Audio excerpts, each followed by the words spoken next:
नमस्कार. मी राहुल कुलकर्णी. दोन मुद्दे मी टॅग केलेत. एक म्हणजे पंकजा मुंडे यांचं बीडमधून राजकीय पुनर्वसन होताना दिसतंय, ज्याचं सुतोवाच त्यांनीच 2-3 दिवसापूर्वी केलं होतं की कलियुगामध्ये वनवास हा 5च वर्षाचा असावा. तेव्हाच ते कळून चुकलं होतं की बीडमध्ये पंकजा मुंडे ह्या उमेदवार असतील. नांदेडमध्ये प्रताप पाटील चिखलीकरच पुन्हा उमेदवार आहेत आणि पुण्यामध्ये मुरलीधर मोहोळ जे श्री देवेंद्र फडणवीस यांच्या खूप जवळचे मानले जातात, त्यांचा नंबर लागला आहे. तर ही जी 20 उमेदवाराची यादी आहे, ती यादी काय सांगते आणि भारतीय जनता पार्टीनं नेमके कुठे फार महत्त्वाचे आणि मूलभूत बदल केलेत ते आपण समजून घेऊ. महत्त्वाचं म्हणजे भारतीय जनता पार्टीच्या पक्षांतर्गत सर्वेक्षणाची एक काहीतरी यंत्रणा आहे असं म्हणतात आणि ती यंत्रणा ही आपल्या खासदाराच्या कामाचं लोकात असलेलं मूल्यमापन जाणून घेते आणि त्याप्रमाणे उमेदवारी देते असं म्हटलं जातं. प्रत्यक्षामध्ये फार मोठे पूर्वीच्या खासदारांच्या संदर्भातले बदल होताना दिसत नाहीत. नितीन गडकरी यांचं नाव आहे का? येस, या यादीमध्ये श्री नितीन गडकरी यांचं नाव आहे, पण ते 10व्या क्रमांकावरती आहे. त्यांचं नाव खरं तर पहिल्या क्रमांकावरती आणता आलं असतं, अर्थात ती लोकसभा मतदारसंघ निहाय यादी असेल त्याच्यामुळं कदाचित नाही आहे, परंतु मॅसेजच द्यायचा असेल तर तो कसाही देता येऊ शकतो. सो ह्या यादीमध्ये ज्या महिला उमेदवार आहेत त्यांना बोल्डमध्ये भारतीय जनता पार्टीने प्रेस रिलीजमध्ये सांगितलं, तोही एक मेसेजिंगचा भाग असतो. नंदुरबारमध्ये ज्या विद्यमान खासदार आहेत, विजयकुमार गावित यांची कन्या डॉक्टर हिना विजयकुमार गावित यांनाच संधी मिळालेली आहे. धुळ्यामध्ये सुद्धा सुभाष भामरे हे राज्यमंत्री होते केंद्रीय मंत्रिमंडळामध्ये, त्यांना ऐन वेळेला वगळण्यात आलं, परंतु त्यांना ह्या वेळेला पुन्हा संधी दिली आहे. मध्ये अशी चर्चा होती की ते थोडेसे आजारी आहेत, त्यांना काही शारीरिक व्याधी आहेत वगैरे. जळगावमध्ये बदल आहे. जळगावमध्ये असं म्हटलं जात होतं की गिरीश महाजन जे श्री देवेंद्र फडणवीस यांच्या खूप जवळचे आहेत, त्यांना कदाचित उमेदवारी दिली जाईल. राज्य मंत्रिमंडळातल्या केवळ एकच व्यक्तीचा ह्या केंद्रीय भाजपानं जारी केलेल्या यादीमध्ये समावेश आहे आणि ते म्हणजे आत्ताचे आपले वनमंत्री सुधीर मुनगंटीवार. बाकी कोणीही केंद्रीय राज्य मंत्रिमंडळातला यात नाही आहे. यातनंही बरेच मेसेजेस जातात. सो जळगावमध्ये श्रीमती स्मिता वाघ या उमेदवार असणार आहेत. रावेरमध्ये विद्यमान खासदार रक्षा निखिल खडसे, श्रीमती रक्षा निखिल खडसे यांनाच उमेदवारी दिलेली आहे. तिथे जर शरद पवार गटाच्या वतीनं त्यांचे सासरे खडसे यांना उमेदवारी दिली तर मग सासरे आणि सून अशी ती लढत होऊ शकते. सो रावेरचा त्यांनी जो तिढा आहे तो प्रत्यक्षात शरद पवार गटाच्या वतीनं जी उमेदवारी घोषित होईल त्यानंतर बऱ्याच गोष्टी स्पष्ट होतील. अकोल्यामध्ये अनुप धोत्रे यांना उमेदवारी दिलेली आहे. वर्ध्यामध्ये विद्यमान खासदार रामदास तडस यांनाच उमेदवारी दिली आहे. नागपूरमध्ये नितीन जयराम गडकरी यांना उमेदवारी दिली. ज्यावेळेला पहिल्यांदा ही यादी भारतीय जनता पार्टीची घोषित झाली त्यावेळेला नितीन गडकरी यांचं का नाव नाही आणि हा काय मेसेज आहे अशा पद्धतीची चर्चा घडवून आणली गेली होती. नितीन गडकरी यांचं तिकीट तिथं त्यांचं असणं हे ऑब्वियस आहे, कारण नितीन गडकरी यांना जर ते तिकीट दिलं नसतं तर केंद्रीय मंत्रिमंडळातले नरेंद्र मोदी यांच्यानंतरचे सर्वात पॉप्युलर असे मंत्री आणि ज्यांच्या कामाची आपण ज्याला फिजिकल अपीअरन्स म्हणतो तो फार चांगल्या पद्धतीने दिसतो अशा श्री नितीन गडकरी यांना तिकीट मिळणं अपेक्षित होतं. त्याप्रमाणे ते तिकीट मिळालेलं आहे.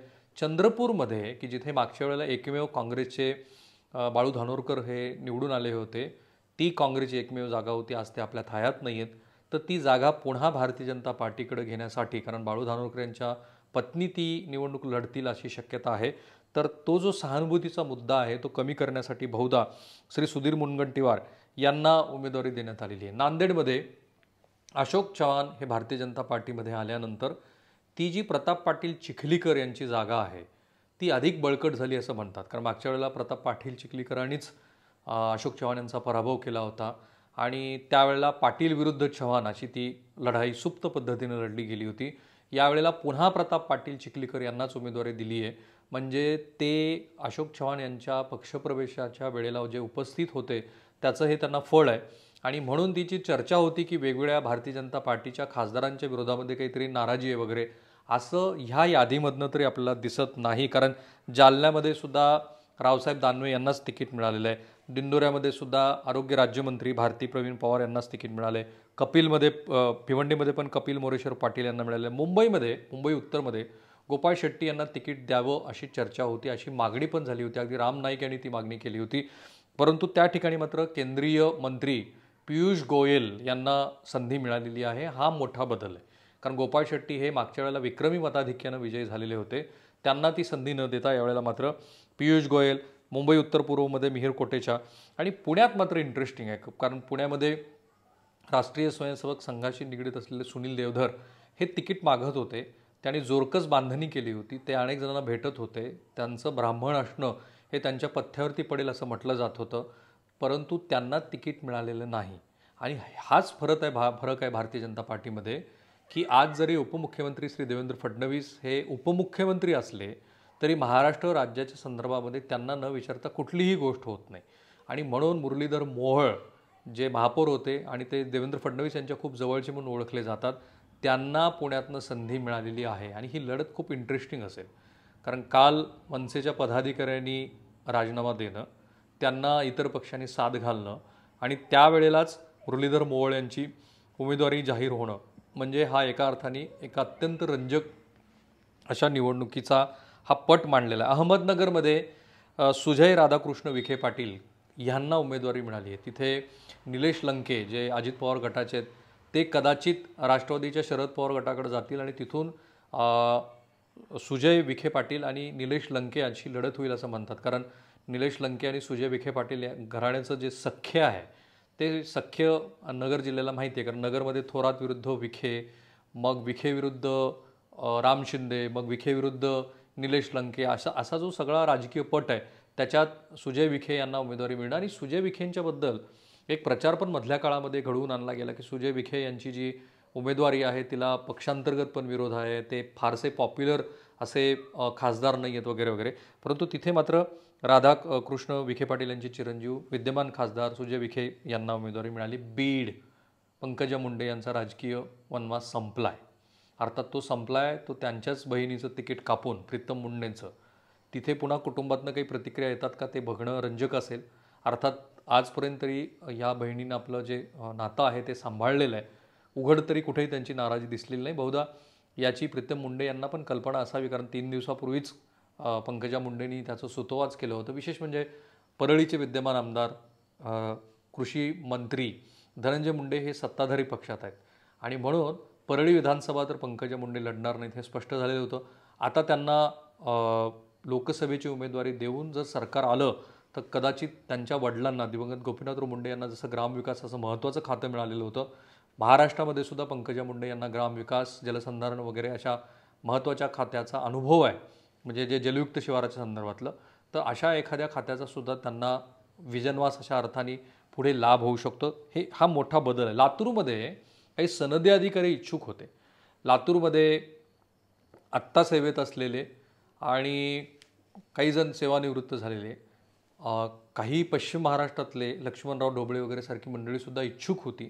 परंतु तिथे मात्र सुधाकर तुकाराम शृंगारे जे विद्यमान खासदार आहेत त्यांनाच उमेदवारी मिळालेली आहे. तीच परिस्थिती माढ्यामध्ये फार इंटरेस्टिंग आहे. कारण मोहिते पाटलांचा विद्यमान खासदारांना विरोध आहे असं म्हटलं जातं. त्या ठिकाणी महादेव जानकर यांना आपण तिकीट देऊ असं शरद पवार गट म्हणत आहेत. तिकडे रामराजे निंबाळकर आणि रणजितसिंह हिंदूराव नाईक निंबाळकर यांचं सख्य सगळ्यांना माहिती आहे.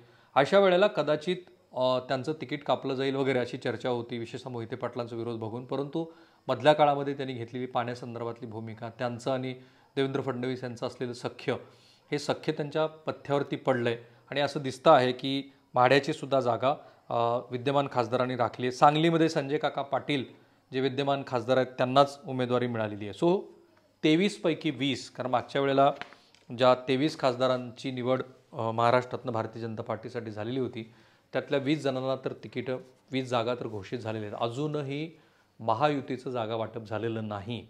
मागच्या वेळेसपेक्षा अधिकच्या जागा भारतीय जनता पार्टीने लढाव्यात अशी मागणी होते आहे. परंतु त्या मागणीबद्दल कुठेही तिढा सुटलेला नसल्यामुळं तुर्तास तरी दुसऱ्या यादीमध्ये जसे कर्नाटक, हिमाचल प्रदेश, छत्तीसगड वगैरे राज्याची यादी आज घोषित झाली तशी महाराष्ट्राची यादी घोषित होणं अपेक्षित होतं आणि तशी ती यादी आज घोषित केली गेलेली आहे. त्या यादीचे जे महत्त्वाचे मुद्दे होते ते मी तुमच्यासमोर मांडले. आपला हा जो राहुल कुलकर्णी ऑफिशियल हा जो प्रयोग सुरू आहे तोही एक टप्पा आहे. मोठा टप्पा तर आणखी यायचा आहे. तोपर्यंत हे जे माझं यूट्यूब चॅनल आहे ते फॉलो करा.